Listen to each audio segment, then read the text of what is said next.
Columbus didn't discover America. You can't discover a place where millions of people already live. He got lost. He was looking for Asia and landed in the Caribbean, and things got dark. His journal describes the Taino people as incredibly friendly, bringing gifts, sharing food. Columbus then wrote that they would make excellent slaves, so he enslaved them. He forced them to mine gold. If they didn't bring enough, he cut off their hands and left them to bleed. The Taino people in their population was hundreds of thousands when Columbus arrived, and then nearly went extinct within decades.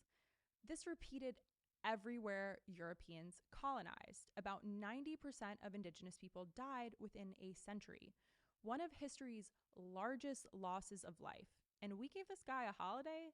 Columbus Day became federal in 1937 because Italian-American groups lobbied for it while facing discrimination. Understandably-ish, but Italy produced incredible artists and scientists.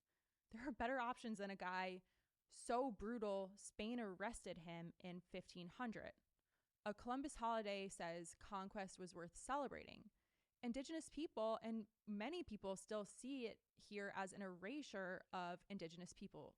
That's why we have Indigenous Peoples Day, to tell the story. It honors the communities who survived the genocide and are still preserving and honoring their cultures.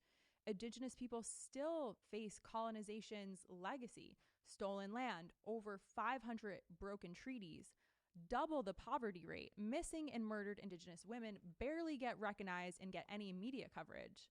So we need to stop celebrating the man who started this all, and we need to recognize whose land this is. We need to teach what actually happened.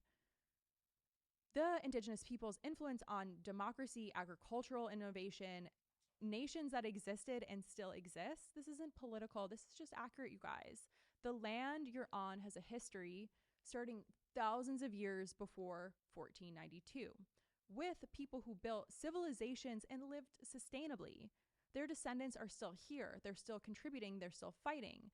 They deserve more than a footnote while Columbus gets 3 chapters.